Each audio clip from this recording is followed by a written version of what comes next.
I just stopped broadcasting at the same time and see what happened. But I got the horns on. Unfortunately, you can't put your horns on No, like me. I'm sorry. No, It would have been pretty cool. Maybe I should just stick like a big kind of bullseye thing on my forehead. Oh, that would be good. You just use a marker. Just use a marker, draw a circle on your forehead. Yeah. You know. But before we talk about Daredevil, real quickly. Yeah. Did they premiere the Avengers movie in England or in the UK already? Yeah. They must have. Yeah. I don't know. They've done it for a few of them. I think I don't know when it came in, but they did it for a few of them. I don't know why. I don't know if it's because they film most of it in Pinewood Studios, and there might be kind of an unwritten license rule there, or that they test the waters by releasing it in Europe and see the reaction. I don't know. I'm not complaining. In the good old days, movies tend to be released here first, and then they broadcast it to other nations later. Yeah. But starting, I think the first Avengers movie was one of the earlier movie that did this a few years ago. Yeah. Where they launched it overseas before. I have my own theory on why they're doing it. Go for it. Oh, okay. If you want to hear it, for years, piracy has always been a big issue, right? Yeah. And especially like in China, okay, or South America. So what happened is, the studio has, I think, figured out that for most, say, the US viewer, we prefer to watch the movie on the big screen. Mm-hmm. But if you go to like China or Brazil or other nation, there's a lot of lesser wealthy people that can afford to go see the movie, and they tend to don't care about quality. They would rather watch a piracy, blurry, poorly image. So if they release it, say in the US first, somebody here will do a piracy version and then show it in China or other country, and then it will kill a big audience. But by releasing this big blockbuster in the foreign nation first, they don't care about piracy. Okay, they the first time Avengers are shown is already in China. Okay, there is no weeks ahead in the US where you can get a piracy version. Yeah. So by this way, it kind of kill off the piracy market in some extent. Yeah. And then they release it in the US, and then we can have what we want here, and it doesn't matter. Sure, there are piracy version that will leak online already, but 99.999% of US viewer will pay the $10 to go see the movie. Sure, yeah. We're not, but if you have a piracy version out there on the internet prior to the big release in China, who knows? Maybe 25% of the viewing audience will stay home and watch the piracy version. Yeah. It makes a lot of sense, because I do. Yeah, you're right. When you think about it, they do either come out before now or at the same time a lot more. Because when I was young, I went to Hong Kong when I was 12, and my friend, you could just literally go down to a shop and buy, the CDs, printed with a kind of like a photocopied label stuck inside. And, these were films that, they hadn't even reached cinemas in the UK yet, because it was like a 3-month delay sometimes. So, that makes a lot of sense. Yeah, so I think that's one of the reasons why you saw the movie, and I saw your quick short review, and you said that it was better than the first Avengers. Yeah, I won't go into much detail, because obviously it's a fast-paced movie, and I think for me, overall, it's better. It holds together better as a movie. The first Avenger was kind of like, and people like this, it's like a new team. Oh my God, there's Thor, there's Iron Man. Oh my God. But this time they're kind of working together, so they know each other's strengths. Okay. So they're working together in the fight sequences a lot more. and I think I enjoyed that more than for the ending of the first Avengers, where they got a big fight scene over New York. I think there's better scenes in this than that finale. So that's that I thought it was. Some people disagree. Yeah. Well, I have your review is the first one that I have seen online. Okay. I have avoided all the major YouTube channel that do movies related stuff because I don't want to hear any of their review. I know I can guess that most people will like it. My question is how much or how better or how is it compared to other great Marvel movie? So most likely I will not see this movie until another week. At least another week. Usually my wife and I go see a movie on Monday. Monday is her day off. Okay. And my son is in school, so we can do whatever we want on Monday. Go see a matinee, go out to eat for lunch. So we tend to do a lot of things on Monday.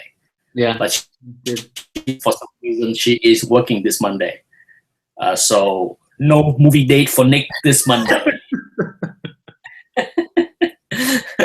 I promised her that I would not go see the movie early. I was tempted. I'm just like, maybe I go see it, on Monday, and then the following Monday, if you're free, we go see it again. But I'm like, well, maybe not. Maybe I will hold off. I gotta admit, it might take two viewings because it is very fast paced. They fit a lot into the 2.5 hours roughly, and I know that Joss Whedon wanted to make it 3.5 hours. He wanted to add an extra hour, Wow. and I think to a certain extent, I hope it's in the extras because there are little things where you kind of want a bit more. You kind of go, I would love to know a bit more about that or a bit more about this relationship. So, there's a lot of in there which you need to take in. So how do you feel about Joss Whedon leaving the Marvel franchise?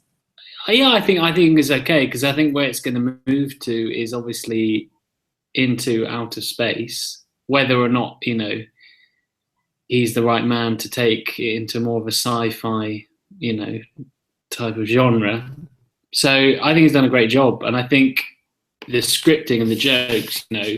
I saw on our row there was a not a 3-year-old. He must have been about, I can't really judge ages of kids, but he must have been about Anthony's age. And I don't know if you're looking to take Anthony there, but a lot of the jokes and a lot of the dialogue, would be way above anyone probably over the age of 10. But the kids are obviously there to see, wow, it's the superheroes, they're fighting, whatever. But the jokes are, it's a bit like the early Bond films, they're kind of verging on, and it links in with the kind of comic book Stan Lee style of writing. They're just some are hit and miss, but most of them, are kind of on the money. Yeah, I am okay with Joss Whedon leaving the Marvel universe. I like Josh. I have been watching his stuff for decades.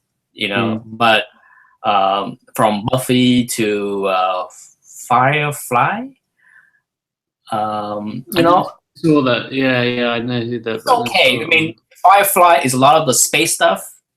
Okay, if you, I believe it's on either Netflix or Amazon Prime, so you can watch the entire season. One season because it got canceled after one season. Yeah. So you can see how he does space flight and space battle and all that stuff. And it's okay. Like I said, I have been a big fan of Josh, but at the same time, I'm not a Marvel fanboy enough where I think he's God gifted. He's good, but I'm not concerned at all if he decided that he had enough. Yeah, I mean, I just read, it must be tough to handle. It seems as though watching the press junkets, whatever, that these guys, don't have egos or whatever, and it's probably a good team. But at the same time, you're managing quite big movie stars in a huge, possibly the biggest blockbuster of the year, if not the decade. So, I can imagine the amount of pressure and the amount of stress. So, you wouldn't blame him to take it a little step back. It's a huge undertaking to manage that cast. I mean, we don't know what's behind the scene. Yeah, true. All we know, Robert Downey Jr. could be a complete tyrant. I am God. Don't ask him any questions on his past. Don't ask him any questions. For all we know, Robert Downey Jr. could be running around saying, "I am God. I am the greatest thing that Marvel has. So you better do what I want. I want the most airtime, more lines for me, more funny stuff for me."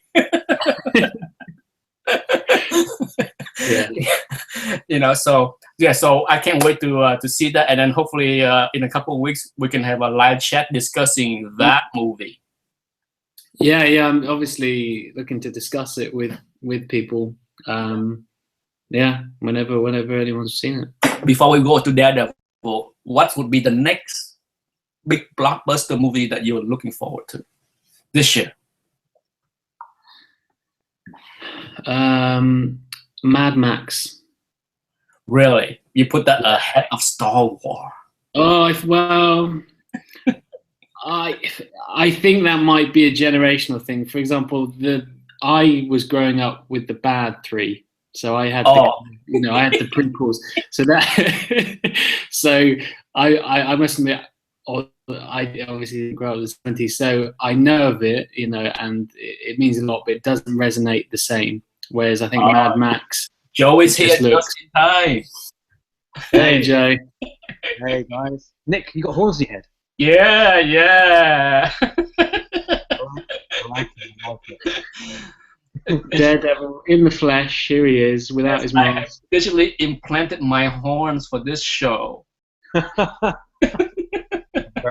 Very, I like it.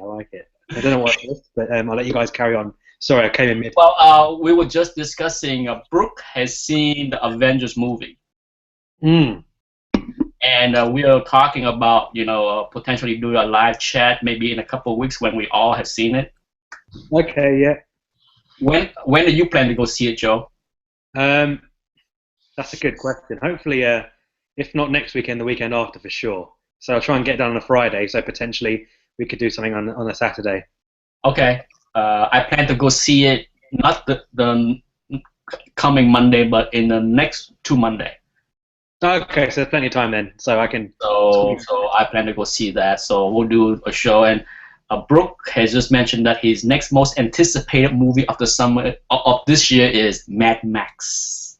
Fury, yeah, good old Mad Max. That's looking good. Yeah. You said something about that as well, didn't you?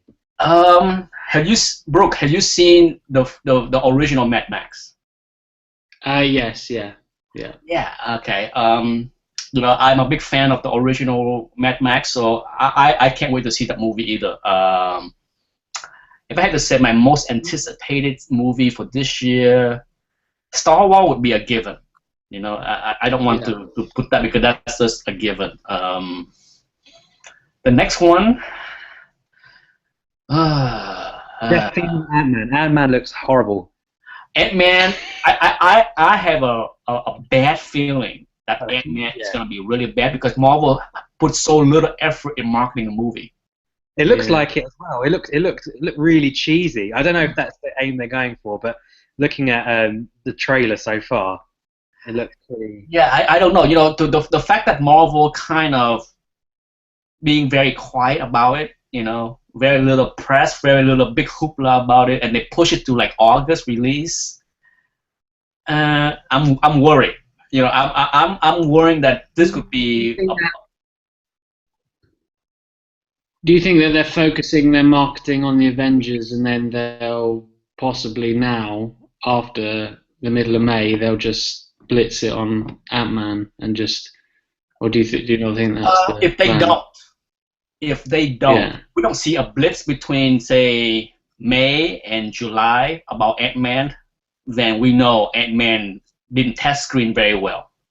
Yeah. Because Marvel and Disney are very shrewd business people. Okay? They're not going to throw $100 million in marketing of something that they know is not going to give them that returns. Yeah. So if they don't have a big push by July 4th, then you know this movie is going to be not so good. I won't say it's bad, but... Can I ask a question? Do you have any stocks in Disney? Or do you have any before the start? I bet he does. I bet he does. I bet he does. Yes, I do. Oh, man. And I am in the green. Did you get them before Marvel? Did you get them before Marvel? I have bought and sold Disney stock quite a few times in the last probably 5 or 6 years. Ever since they bought Marvel. So Disney bought Marvel, I was just like, buy it. You know, I was just like, I remember when Disney stock dipped on that day because they spent crazy billions on Marvel. I was the first one to say, this is a great deal. Buy Disney now because you can double your money in 5 years because it has so many ways to make so much money off Marvel. And I kind of wish I held on to those shares I bought when that first announced. But I still have some. I have some Fox. Because I was listening to the Empire podcast, and this guy was just reading off the list of their films that are coming out, and they've got all the kind of, you know, live adaptations of Beauty and the Beast and I don't know, Jack and the Beanstalk, and you've got all these kind of actors already attached to it. And I'm not really in the stock market, but I was kind of like, sounds pretty healthy for the next 5 years. Yeah, Disney, Marvel films, etc. Yeah, plus on top of that, they have Frozen 2 coming out. That's it. The stock market's right there. Plus, they also bought. Yeah. They bought Lucas, didn't they? So that alone, Lucas is going to be a huge. Oh yeah, the Star Wars franchise is going to yield probably 10 billion in revenue in the next 5 years. Yeah. It's going to be insane. So for those that can't invest, I say keep your eyes out for Disney. If you see anything like a 3%, 5% dip at this current price, buy it then. Buy. Any dip is a buy. Okay. How much is a share? It's like in the hundreds of dollars, no? 110. I don't know. You know. Okay, all I know is I paid less, so it's green on my screen. That's all that matters. That's all that matters to me is I see green arrows. That's it. I think you need to change your horns to little Mickey Mouse ears. I think that's the next step. I'm gonna have special effect of green dollar. Yeah. Like the Matrix. Like it's raining money on me. Raining. This is why we asked you to do this, because you managed to do this kind of these effects. They're pretty cool. To be fair, Brooke could probably do that as well. No idea. New to me. If either one of you can host, okay, you can do all kind of special effect on this. It's pretty funky, like this. You know.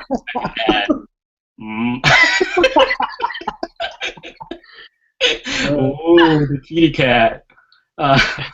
Wow. Nick, you got to keep it like that. I'm an angel. Okay, I'm an angel. The angel. There you go. This is perfect. But there you go. See, I like the devil horn for this one. Okay, so let's talk about Daredevil. Episode 3 and 4. Let's do a real quick non-spoiler. Okay, I'm gonna go first real quick. I enjoy both 3 and 4, and if there is anything that I had any question about how violent this show is gonna be, episode 3 and 4 cemented that. It's gonna be like, this is R-rated all the way. Yeah. They are not gonna hold back any punches, and but overall, I enjoy episode 3 and 4 a lot. 3 was when we first brought in Kingpin, wasn't it? Well, let's jump. Let's not go into the detail yet. You guys can go ahead and talk about the non-spoiler part. All I can say is I enjoy episode 3 and 4 just as much as 1 and 2. I would not rate any episode is better than the other one. I wouldn't be able to find or say which one is my favorite. It's just that I have enjoyed all four so far very much. Are they perfect? No, but it's a TV show. I enjoy the 50-something minutes of the show.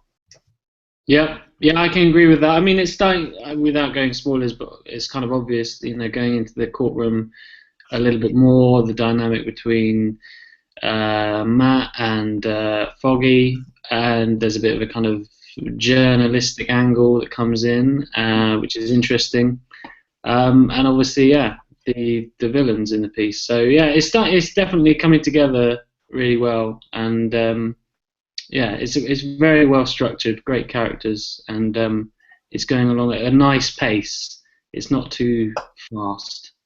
I think that's probably the benefit of kind of doing it in kind of a TV format, is that they build the characters nice and slowly. You get a lot of the backstory, and then kind of you're able to appreciate the characters more rather than rushing it all into 2 hours and not really understanding why certain characters think in certain ways. So I think this show is testament to a lot of the Marvel universe needs to be actually, as Nick said previously, needs to kind of be in this kind of format, because you've got a lot of time to develop the characters and kind of build your own opinions of them and form your own alliances with them. So you might not necessarily root for the hero, so to speak. You might actually go for the villain. So it's quite nice. They give you the opportunity, and I think it's been really well done. There are flaws, but I've enjoyed it. Yeah, I mean, no doubt. I absolutely love this format. It's I'm a big thumbs up on Netflix.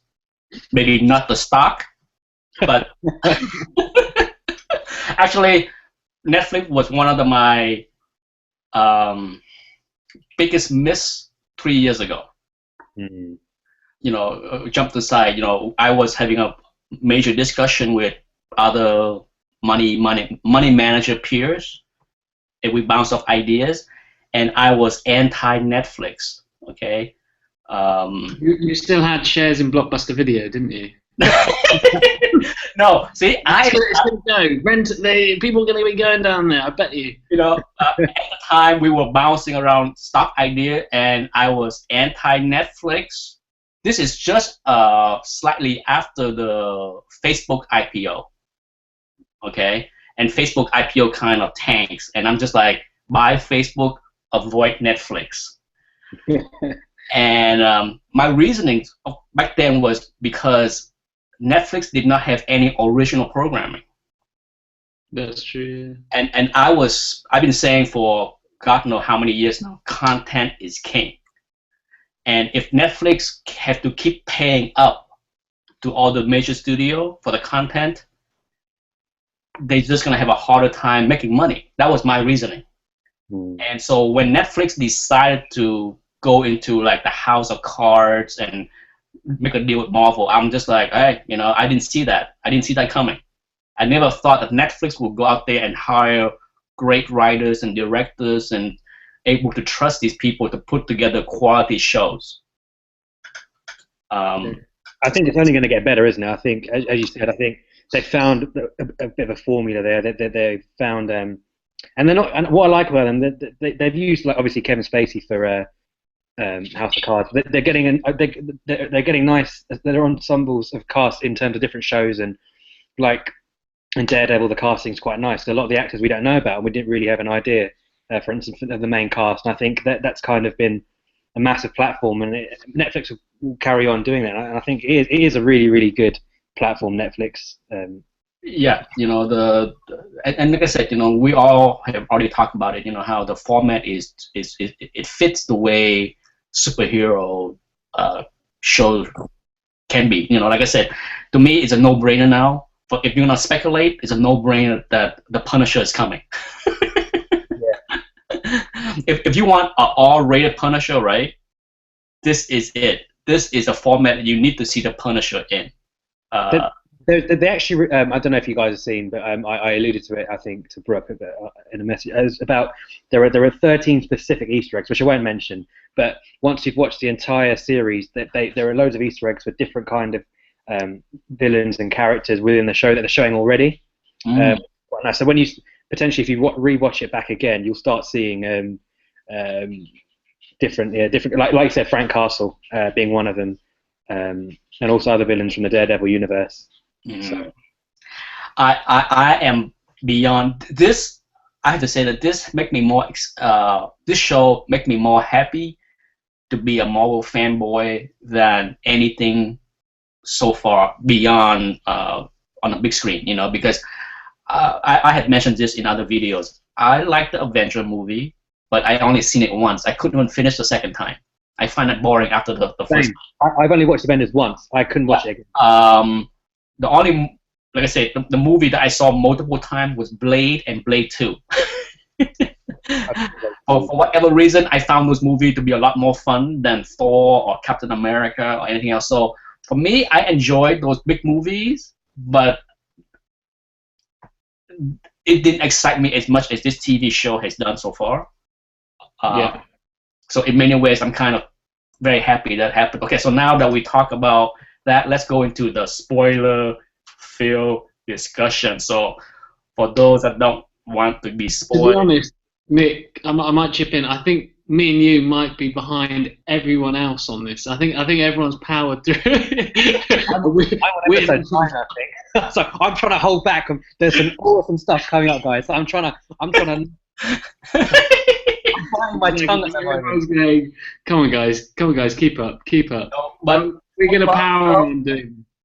Well, you never know. There might be some people that have not seen it. That's true. At the end of the day, you gotta understand there are people that do not have Netflix. Yeah. What I will say is I think a lot of people who aren't necessarily Marvel fanboys are picking up onto Daredevil because I think it's been such well advertised, well executed, and the fact that it's on Netflix, so you got nothing to harm watching because you don't have to go and pay for a theatre ticket. Yeah.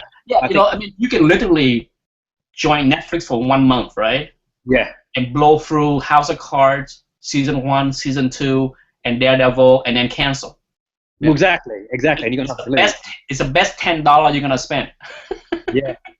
I actually showed it to 2 friends last weekend who don't have Netflix. I showed them the first episode, and I think one of them knew about it, but I think he was expecting the same sort of.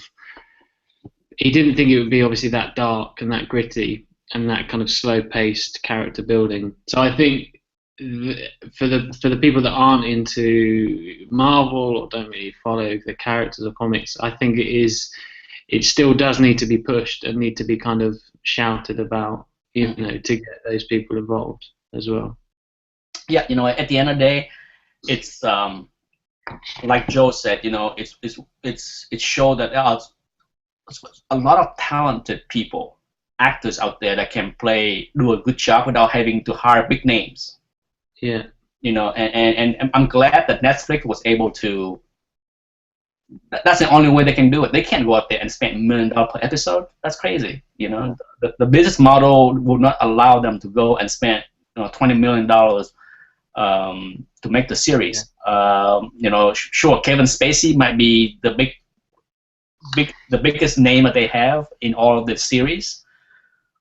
But I think they needed to do that, didn't they? Because that was their first real push at their own content. Yeah. So they needed kind of a blockbuster name to bring the people in. And now once they've got them, that's it. They can start pushing younger, fresher talent, as you said. So yeah, so it's wonderful. It's absolutely wonderful. What's his name? Cox. What's his first name? Charlie Cox.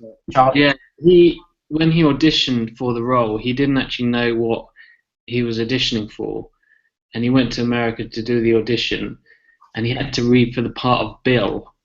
And he had to kind of give this off, and it was kind of like an in thing that it was Bill Everett. So it is like they kind of keep it kind of secret and stuff.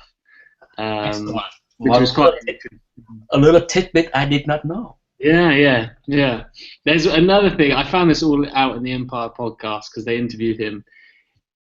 I don't know if you know this, but the Teenage Mutant Hero Turtles, the reason why they got kind of mutated into turtles was it was from Daredevil, where they had the accident and all the kind of stuff goes down the drain, and that's what turned them into turtles. So I don't mean who are the creators of Teenage Mutant Ninja Turtles? Kevin Eastman. Yeah, they read Daredevil, and then they thought that's where it came from. That's how they kind of mutated. So that's a kind of weird fact as well that kind of comes from the Daredevil. Cool. Yeah. Very interesting tidbit, I must say. That's the kind of thing that I love to hear. Is this fanboys swiping stuff? Exactly. And that's the beauty of it, and that's the beauty of the whole situation. I think even more so. Okay, let's go into the spoiler-filled part of the podcast. Yes. Go ahead. You guys go ahead and start. So this was Rabbit in a Snowstorm. Looking at IMDb. Okay, Rabbit in a Snowstorm. Episode 3. Episode 3. That opening sequence was crazy. Yes. You'll have to remind me. It's been a week. I remember a few things. How did it pan out? That's what I'm trying to remember now. I'm quickly checking IMDb because bowling alley. Oh yes. Oh, okay. So there was actual. I believe was that they were alluding to that guy being Absorbing Man, or something along those lines. I can't remember where I read it. The name they used or was the real name of the Absorbing Man. I did not know that. Okay, I had to rewatch it, but that scenes, the whole fight in the alley and the bowling ball, I was just like, OMG. Okay, this. I knew something was gonna go down. So yeah, that scene's right there, and I'm just like, wow, they are not gonna pull any punches in the violence as far as the physical violence of this show. I think the fight scenes are so well choreographed. I think they've done a great job. Something they've used are unbelievable. They've got the right idea with it. It's just the right amount of brutality and almost believable violence, not to the extreme. Which is I've loved it. I loved it. Yeah, it's one of those shows where it's extremely violent, but I don't mind it. You know, sometimes the violence are so much where you're just like, wow. You know, like you know the showrunner of this show is a guy that did Spartacus, right? Okay. If you ever watch Spartacus on Showtime, that show is extremely violent. Blood and boobies. A lot of boobies, but a lot of like arm chopped off, head chopped off. It's the 300, you know, that the movie 300. It's a movie 300 amped up to the 10th level. You know, there is no shortage of people getting their arm, finger, everything, body part chopped off. Every show, okay. A lot of time for no reason. You know, so when this guy took on to Daredevil. His last name is McKnight. He's a, you know, the term showrunner to me kind of sound kind of weird, but to me it's like, you know, you're the head of the show, you control the show. But McKnight, you know, so that's his background. His background is in Spartacus. Right. And he has left Daredevil for season 2. That's another thing that you heard, right? The Daredevil 2 has been greenlit for season 2. Yeah. And he left. I saw that. Yeah. So hopefully that's not a big impact, okay? Because he has a movie commitment that he needs to go do, and so he had to gracefully bow out of season 2 of Daredevil. So the next season is helmed by a different dude. So interesting to see how it transpires. From what I heard, the different dude, I look him up. He should be fine. I don't think you're gonna see any kind of changes. You know, I think the showrunner is probably most important in season 1 because you set the tone, right? Tone, the pace, and then he's responsible to hide all those characters. Is the showrunner the equivalent of like a show creator, so like J.J. Abrams on Lost and Yes. Same sort of thing? Is that what you mean? Yes. If you both have Netflix, right? Yeah. They have a documentary on Netflix right now that is like 90 minutes called Showrunner. Okay? It explains Showrunner. It actually have J.J. Abrams. It had McKnight in there when he was doing Spartacus. It has all of these showrunners in there talking about the complication of being a showrunner.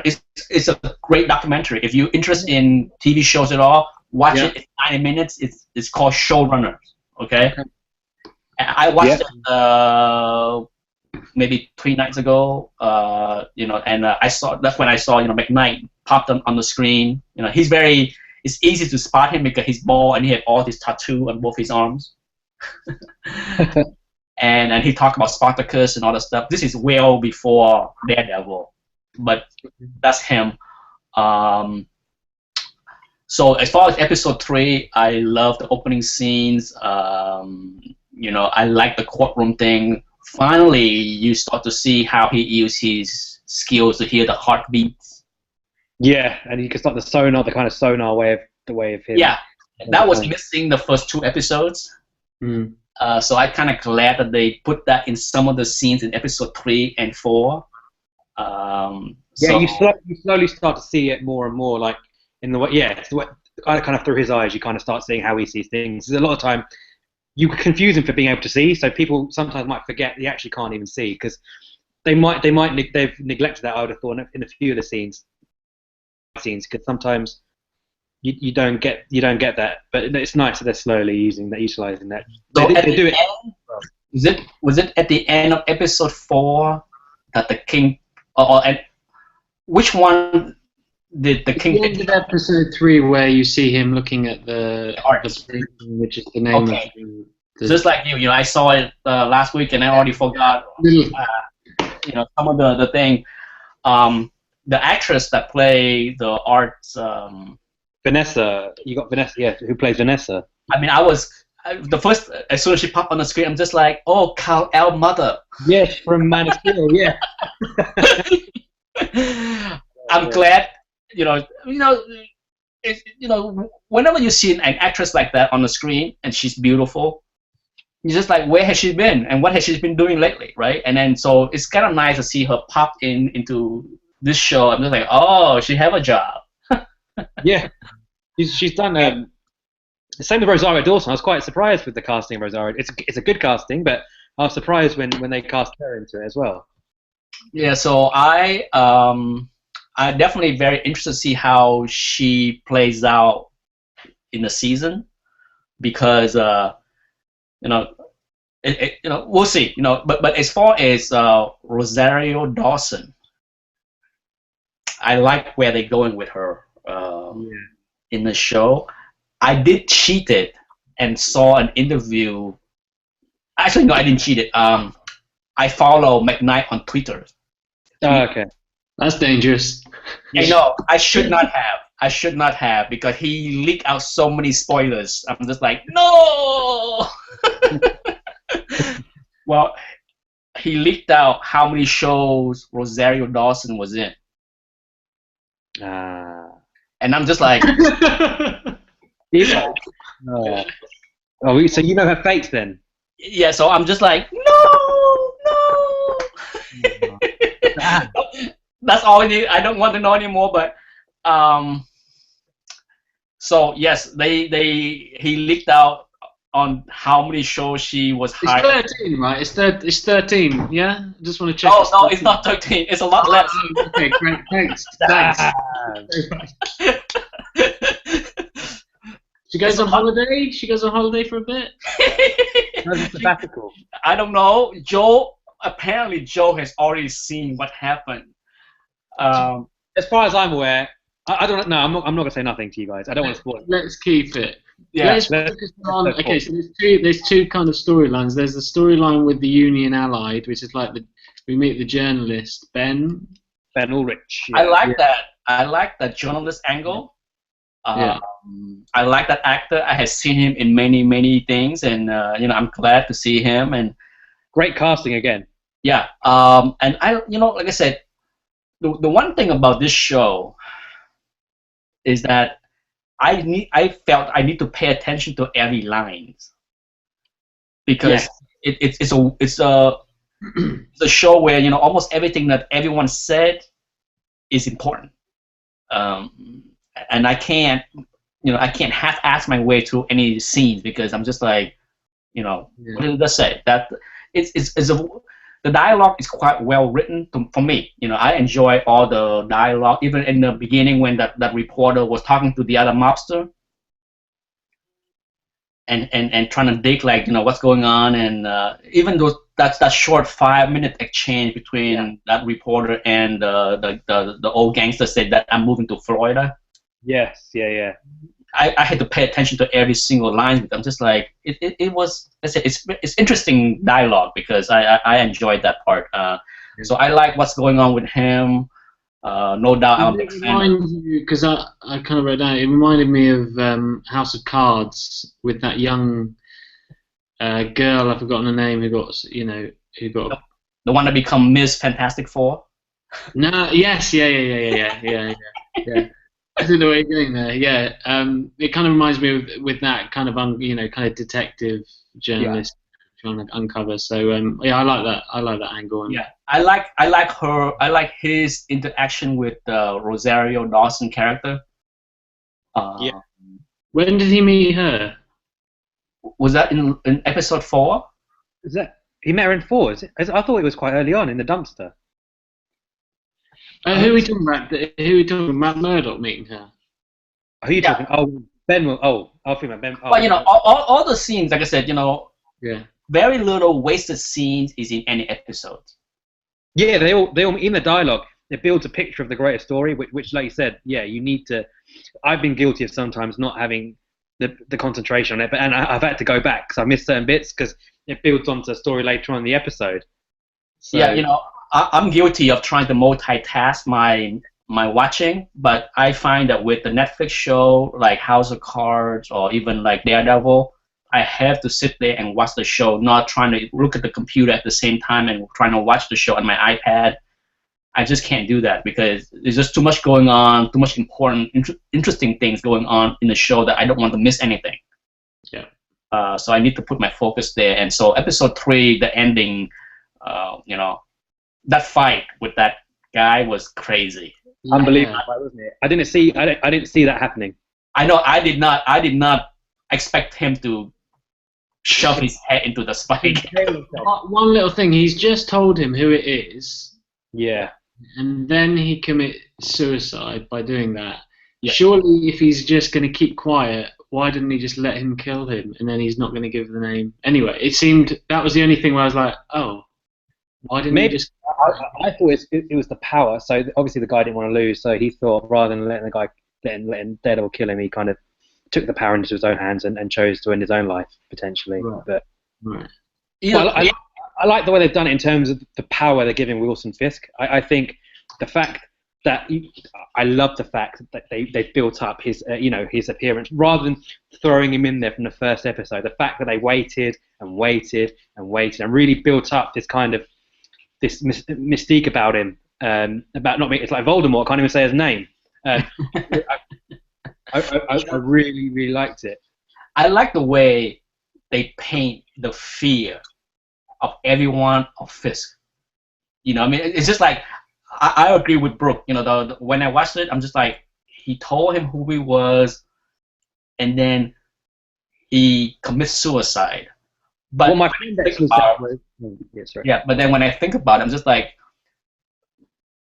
because sure, in the heat of the moment when he get beat up and he's just like, okay, this is a guy.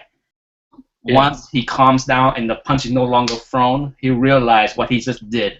Yeah, he probably wasn't thinking about family and friends at that point. Yeah. Yeah, he realized that he's just killed himself because he just said something he should never have said. So it's over, and it kind of highlight how powerful Fisk is and how imposing he is with everybody. Like, you mention my name, you die. You interrupt my meal, you die. Funny you should say that. Wait till later on in the. Yeah, you know, it's just.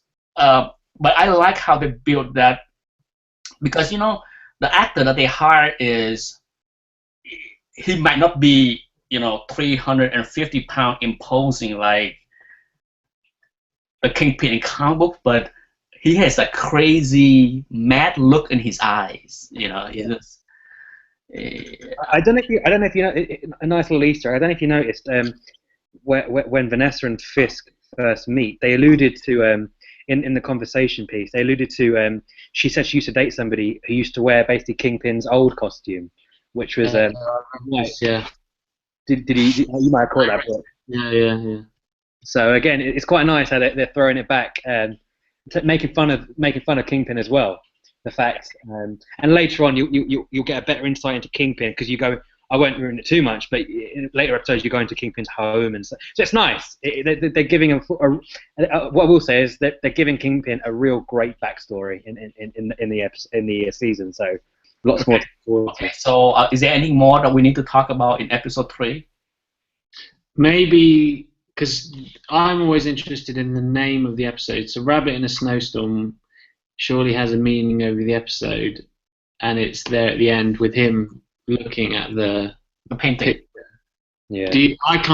I'm rubbish at drawing any kind of analysis from it, but do you guys have anything to draw from the whole episode with the name and the picture? I am not deep enough to get it.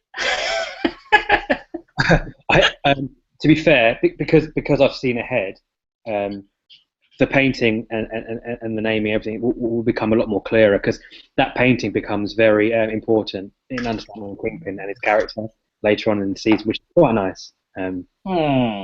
So yeah, I don't want, again, like I said, I don't want to ruin it too much for you guys. So keep watching. There's a lot will be revealed, but it is like you said, nothing is put into this show for no reason. Yeah.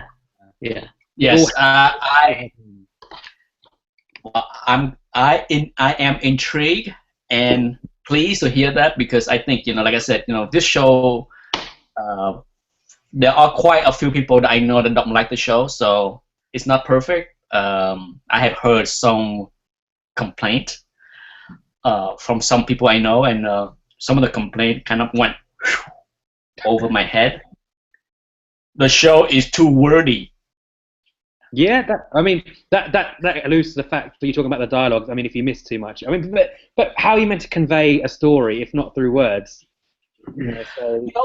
If you read the comic books, okay, Daredevil comic books are very much like that.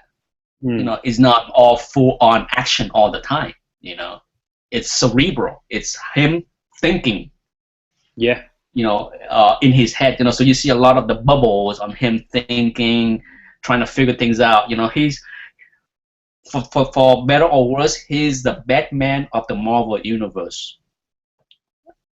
He's a detective. He's a blind detective.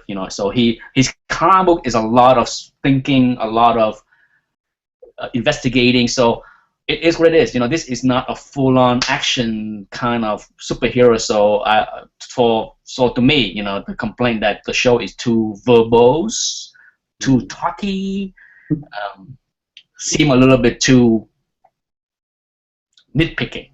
It's very Frank Miller-esque, isn't it? I think you're not going to draw any parallels from Stan Lee and Bill Everett in this. It's a very Miller-esque kind of piece of it. Let's jump to episode 4. Yes. Now let me What's see. the name of this episode? In the Blood. Okay. Before we start that, what do you think of the title sequence? Because I don't think we've touched on that, and that is pretty much the title sequence is made of blood. I love it. Yeah. I love the title sequence. That justice. Yeah. And then the face, the figure. Now we all have seen the teaser clip of the Daredevil red suit, right? Mm-hmm.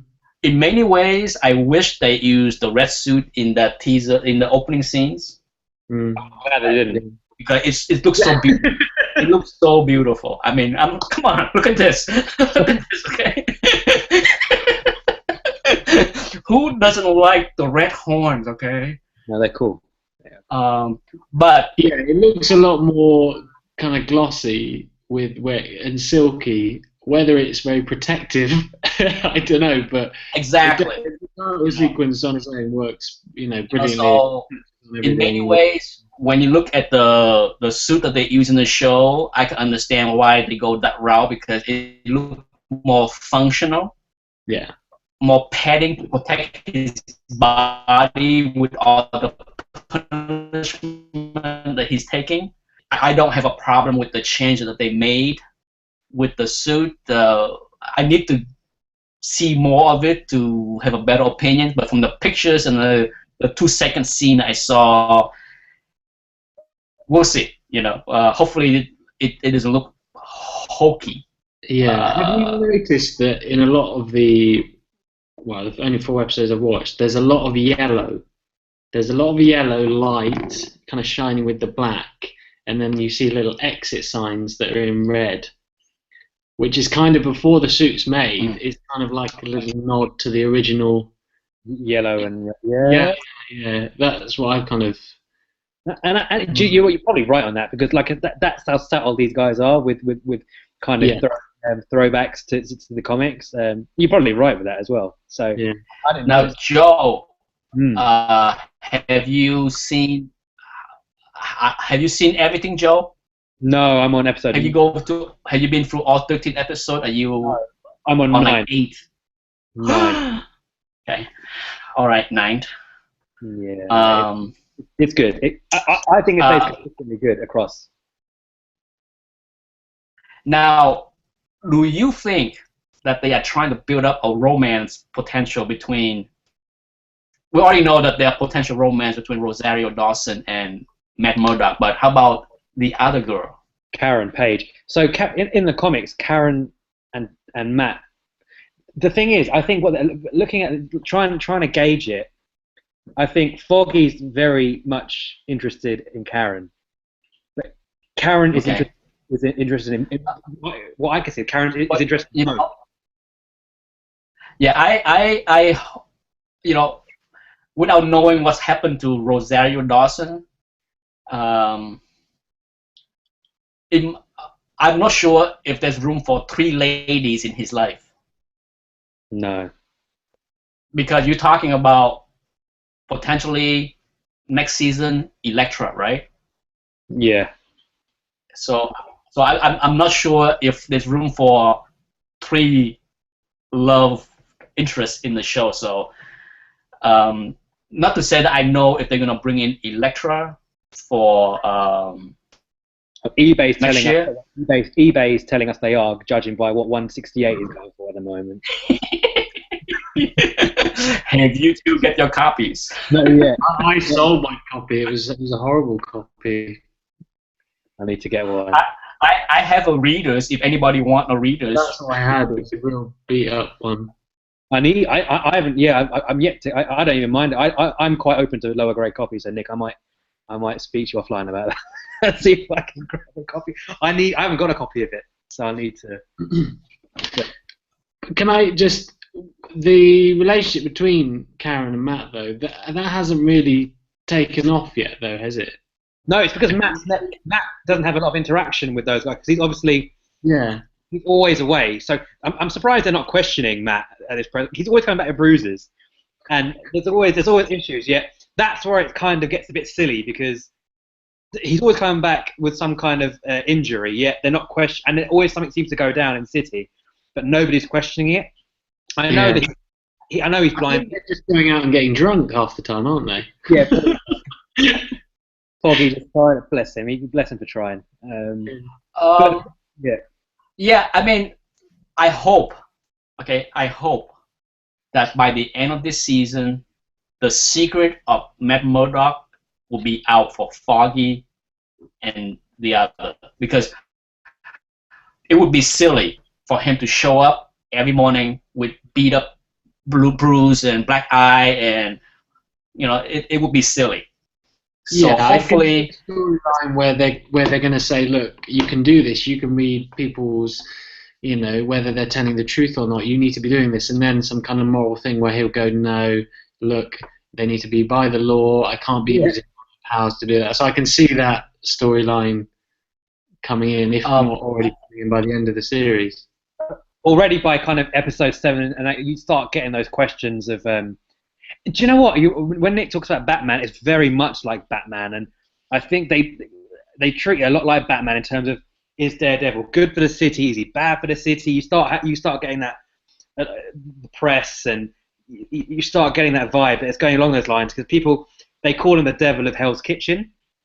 So people don't understand what purpose Daredevil, Matt Murdock, is kind of fulfilling within it. So again, it's quite interesting to see, because they always try to play heroes as the kind of the villains. I've noticed, even in Spider-Man, if they don't understand it, they're like I said, you got to keep watching. If I keep talking, I'm going to go off on a tangent and spoil it for you. So I was just like, you're talking about episode 7.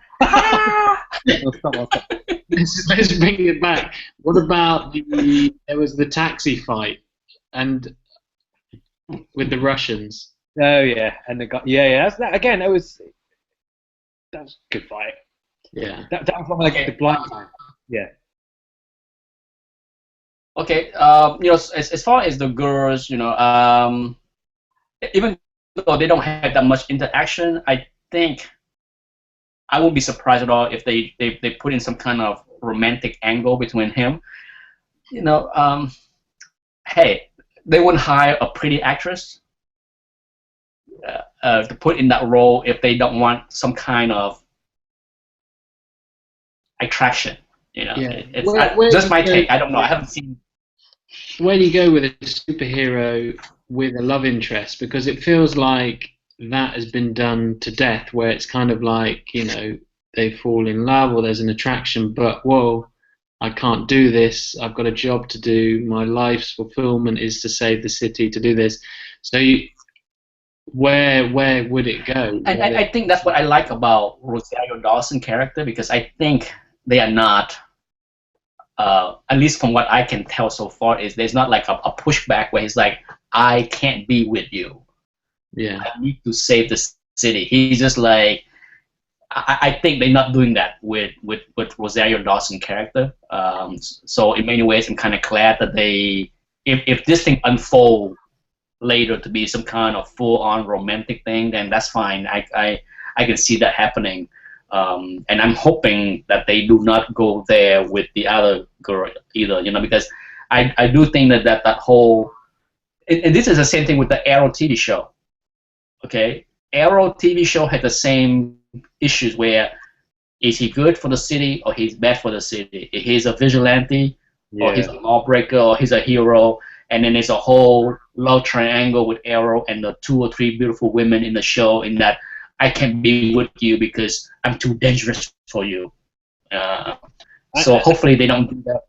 Well, I think that's the show's kind of falling into the cliche in that kind of sense, because that is starting to occur, and you can without saying too much. You're right, but you're right to pick up on that, because that's the kind of vibe it's already throwing out quite early on into the season, because they're staying away from the relationships, but it's clear to see that it's taken that kind of route, because Matt's not having any daily interaction really. We don't really see too much interaction, so you start assuming certain things, and you're able to pick that up from the 4 episodes you've seen.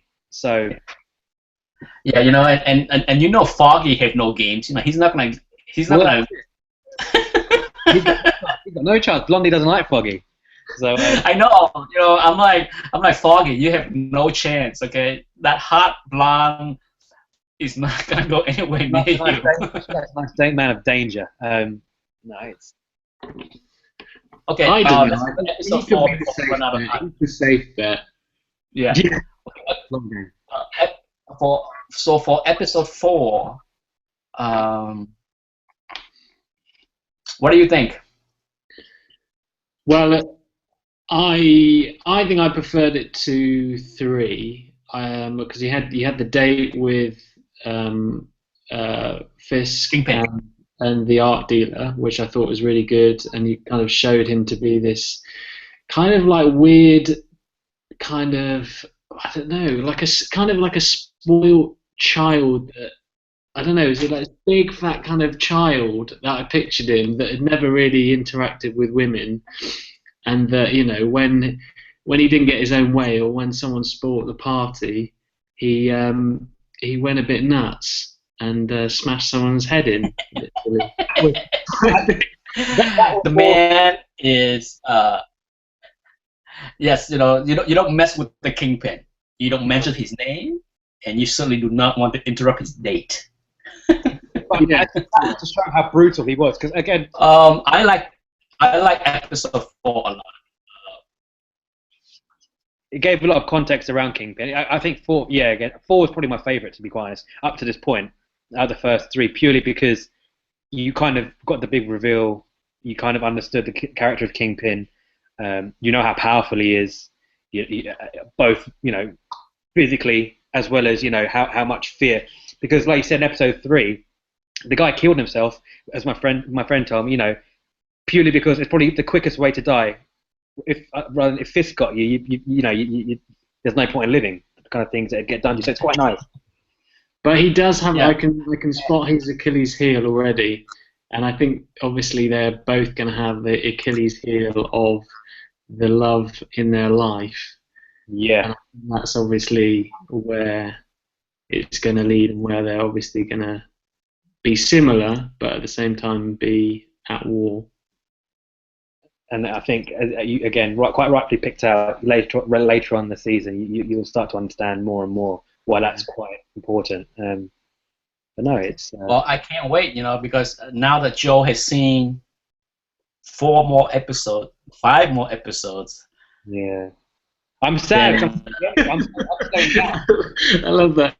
Yeah, bugger. I do feel quite upset because I've only got three or four more to go. So 10 to 30. So yeah, I'm just damn. Watch to keep you Well, busy. now that they greenlit, the whole for season 2, we'll see if Elektra is gonna be in it. We'll see if Bullseye is gonna be in it. I wonder if the Asian angle, the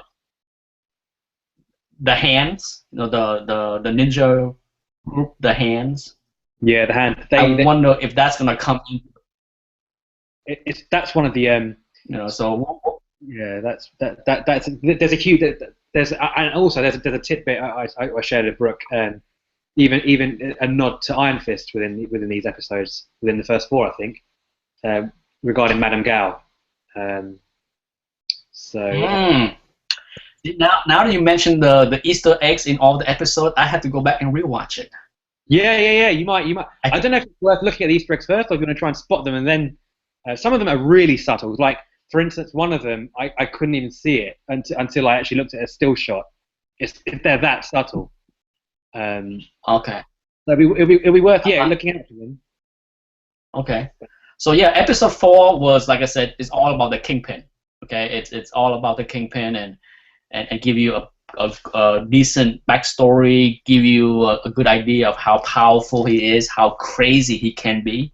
Yeah.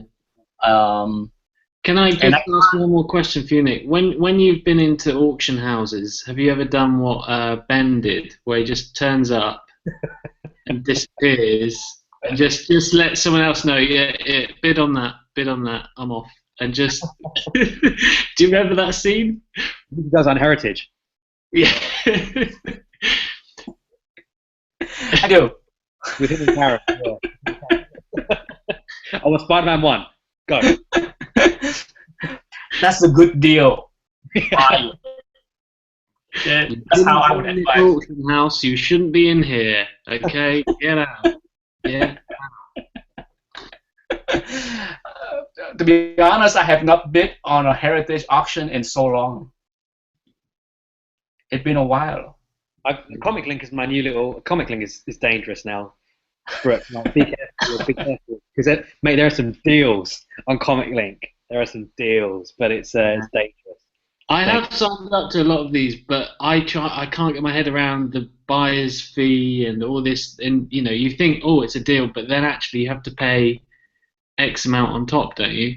Yeah, I think I was looking at a X-Men '94, and I think for a $310 book, you had to pay. I think it's only $9 to be fair, as a buyer's premium, so it's not too bad.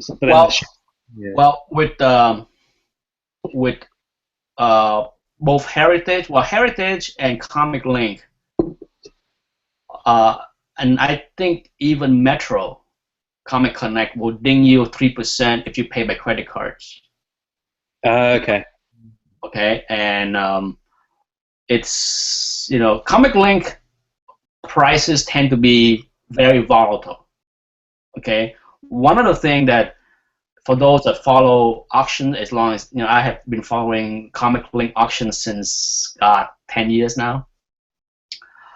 What the Comic Link price had the biggest swing on both the low and the high side. So if you are actively following the auction, you can get deals.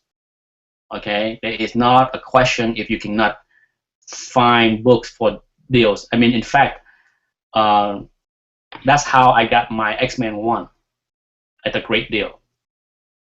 I bought a lot of big books on Comic Link at a great deal, and then resell it later for much higher prices. Is that the Silver Acre one you're talking about that you did? Yeah, no, I mean, yeah. You got yeah, and the 3% premium to pay with credit card is kind of unpleasant, but on the consignee side, like on my side, it's kind of nice because like when you sell through eBay, right? You gotta pay 10% eBay fee plus PayPal, and then you gotta pay 3 or 4% on PayPal fee, correct? 15% in total, basically, you're looking at before you even take. But when you consign a book with Comic Link, you just have to pay a 10% commission fee, and then that's it. No other fees. Yeah, they make them. I mean, it's a much nicer form. I think, there's such a vast choice of books. There's always a book on there that you want. On eBay, for instance, you might not see a book that you want. A book that you want might not be on eBay, but on Comic Link, there's always copies readily available of all kind of books, which is nice. And I think I have consigned so many books with Comic Link over the years, and net, I would say that I get the price that I expected. I mean, I heard the debate all the time that Comic Link price tend to be very soft and you can get good deals. But as someone that sold a lot through Comic Link, I will tell you, if I put in 100 books through Comic Link, most likely some will go way cheaper than I thought, and then some will go much higher than I thought. And net, best example I can give you is the last 4 months I consigned it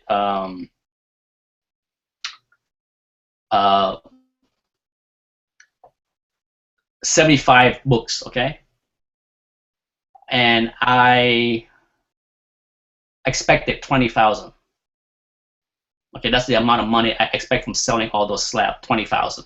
Yeah. And after 4 months and all those slabs went off, exactly that's what I got. Everything that I expected, I put down on a spreadsheet. Okay, for this book, I expect this much, and sure, some went 10%, 15% below my expectation. Some went 20% above my expectation. So net, as a consignee, I know that I did not get too little. I felt good at the result for me. That's why I always tell people that for Comic Link, you can get deals if you bid enough and get lucky on some books. No doubt you can get deals more so in Comic Link than, say, Heritage. It's hard to get deals on Heritage or Comic Connect. I must admit, I've avoided all of them because I know as soon as I put in my details, it's game over. The annoying thing I found, you've got to be on that website 24/7 because there are always nice lower grade reader copies or well presented lower grade books. They're always like within the process of buying, so you've got to be really, really quick because they go so quick. I think there must be It's not just an auction; it's a buy it now type place as well. Is that what you mean? Yeah, you can also like kind of make offers as well. So they'll have a book for $350. They give you the opportunity to bid like $3 if the buyer will take it. So it's a nice way of doing it. I think it's for us, especially in the UK, where we pay a massive premium. I showed Nick a book, an X-Men, CGC over here, how much the price goes, and he said no. If you look here, it's a lot cheaper, raw, and you can get it. I can get deals for anyone. Yeah. He's got to give Nick a list. Give me a list of what you want, and I will keep an eyes out for you guys. Okay? I mean, I have done this for a lot of friends over the years. I have a lot of free time. Got to make the most of it now. And I'm a pretty good shopper. Thrifty. And I think I'm also a pretty good negotiator. When it comes down to it, I'm like, he's the negotiator. We found it. You know, I'm a negotiator. That's my superpower. Okay, I negotiate. Okay. No, I think being in the hobby as long as I have, and also buying a lot of stuff from a lot of dealers over the years, kind of give me a better. I won't call it reputation, but I bought a lot of stuff from Metro.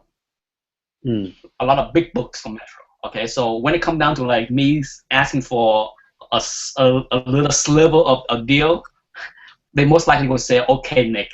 You know, they're not gonna say, "Who are you? Go away." You know, when I email them and say, you know, can you give me a 10% discount on this book?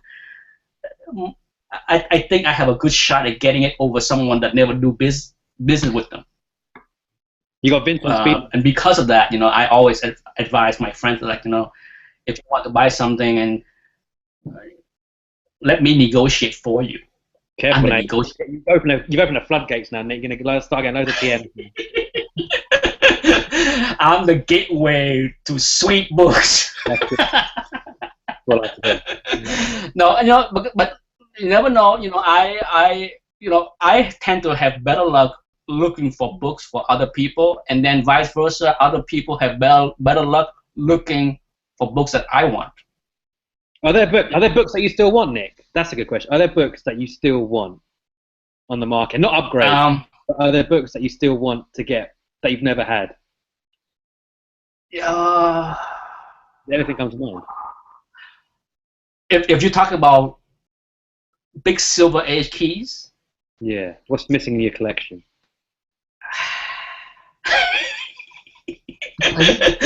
Number one. Fantastic Four #1. Yeah, that is the Silver Age book.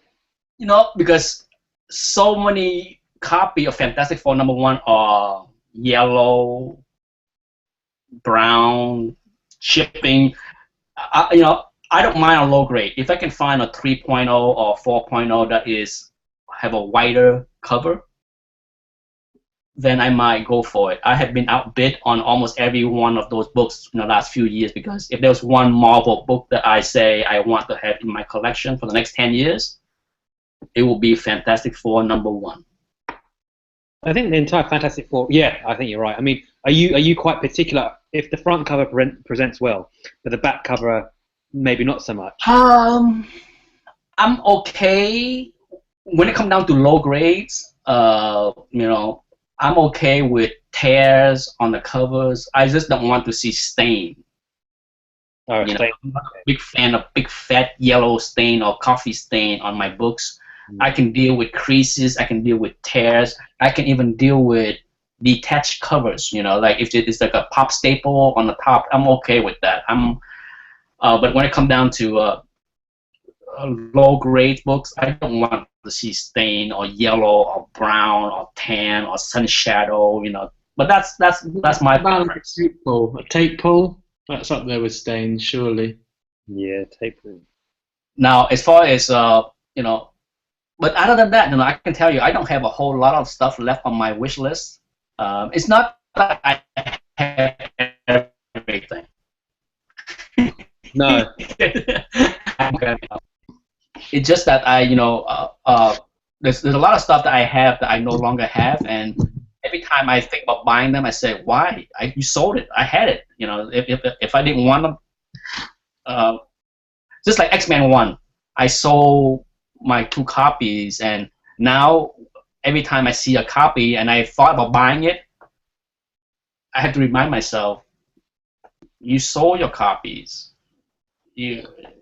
why buy it now? If I buy another copy, I probably would sell it again. Guys, I'm gonna have to inject. I gotta go, but I'm down to that. to it. All right. Well, We'll chat again. Hopefully, after we see the Avengers movie. Okay. Yeah. Okay, so we'll contact you and Joe and stick around for a little bit more. Yeah, sure. But thanks for joining me. Watch episode 5 and 6. Yeah, hurry up, guys. I Hurry up. might have to go up to 7, 5, 6, and 7. Yeah, hurry up. Come on. Yeah. Come do the whole The 13. next chat in 2 weeks would be 5, 6, 7, and the Avengers movie. Okay, cool. Sounds good. Okay. Okay, guys. Bye, Brooke. Yeah, bro. Bye. Good night. Well, I'm gonna shut the broadcast off, and if you want to stick around for a few more minutes, Joe, we can do that. Yeah, let's do that. Yeah, let's do that. Okay, so thanks everyone for watching, and me, Joe, and Brooke will say goodbye, and we'll come back again in a couple of weeks to do more chatting. Yeah.